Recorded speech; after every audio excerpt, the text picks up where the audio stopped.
안녕하세요, 장성 목사입니다. 여러분 평안하시죠?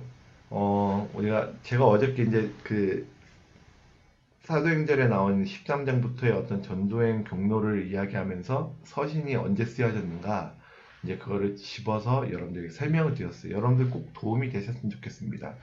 좀 어저께 길었죠. 좀 길었습니다. 그래서 길었지만 그래도 여러분들이 큰 도움이 되었길 바라고, 오늘은 사도 바울이 로마행으로 가는 28장까지의 여행을 여러분들에게 나누도록 하겠습니다. 네, 사도 바울이 예루살렘을 붙잡히게 됩니다. 붙잡히게 되면서 이제 유대인들에게 이제 폭동이 일어나죠. 이제 사도 바울을 죽이려고 합니다. 이제 로마 이제 백부장과 천부장이 붙잡습니다. 때리려고 하니까 난 로마 시민권이 있다. 난 돈을 많이 줬는데 너는 어떤 거냐? 난 태어날 때부터 로마 시민권이 있다. 라고 하니까 이제 로마의 보호를 받으면서 이제 재판을 받게 되는 상황입니다. 그러면서 이제 예루살렘에서 재판을 받다가 이제 그 사도 바울이 나오면 죽일 것이다라고 기다리고 있는 유대인들 때문에 급하게 가이사랴로 이제 피신을 가게 되죠. 가이사랴에서 재판을 받게 됩니다. 이게 가이사랴죠. 이제 가이사랴에서 재판을 받고 2년 동안 구금하고, 그런 다음에 이 재판 과정 가운데 황제에게 상소를 하죠. 황제에게 이야기를 하면서 이제 황제 앞에서 나는 재판을 받겠다라고 이야기합니다. 그러면서 이제 로마로 가게 되는 이제 여행이 시작되는데, 이제 가이사랴로부터 실루기아 무라라는 지역까지 가게 됩니다. 무라에서 배를 갈아타죠. 그러면서 바다라 살모네 또 미양까지 갔다가 그레데에 머물렀다 가우다에서 유라굴로라는 태풍을 만나게 됩니다. 이때 막 헤엄쳐서 막 가게 되죠. 그러면서 멜리데라는 섬에 머무르게 되는데, 사도 바울이 이제 뱀에 물렸습니다. 그럼에도 죽지 않아요. 그러니까 뱀에 물렸으니까 주변 사람들이, 아, 이거는 정말 이거 신의 저주다. 이 사람은 무슨 큰 죄를 졌나 보다. 근데 이게 떨어서 이제 뱀을 이제 떨어서 버리고 자기는 멀쩡하니까, 사도 바울이 멀쩡하니까, 이 사람은 정말 신의 아들이다.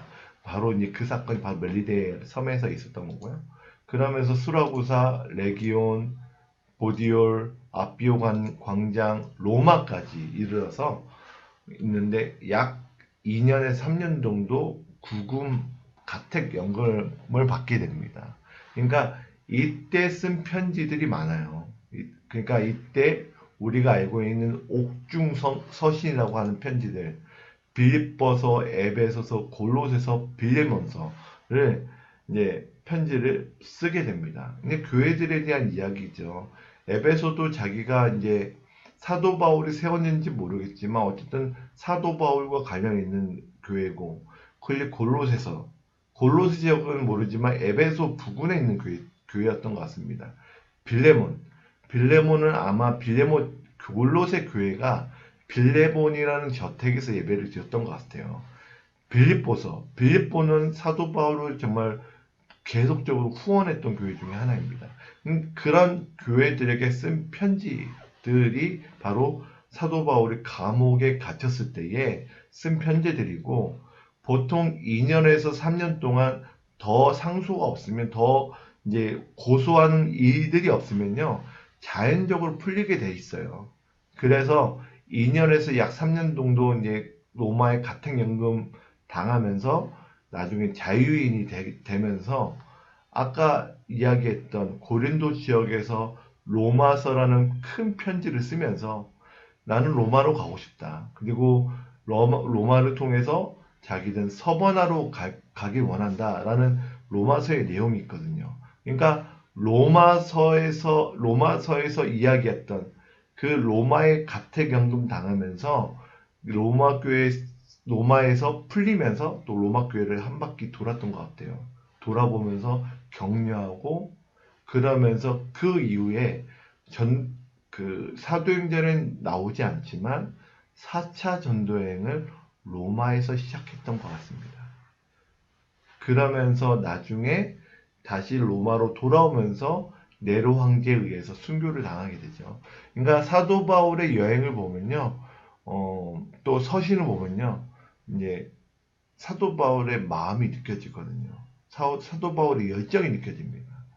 그것을 꼭 느꼈으면 좋겠고, 그 사도행전의 이 전도행의 어떤 경로를 이해하지 못하면요, 서신서를 이해하는데 참 어렵습니다. 그래서 이 사도행전은 마치 이제 서신서를 정말 뭐랄까 이제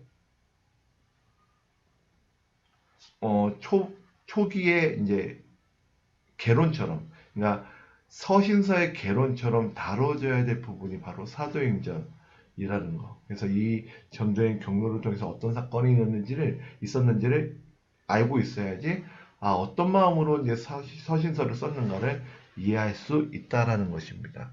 여러분들 이 전도행 경로가 여러분들에게 도움이 됐으면 좋겠습니다. 진심으로 감사하고 축복합니다. 감사합니다.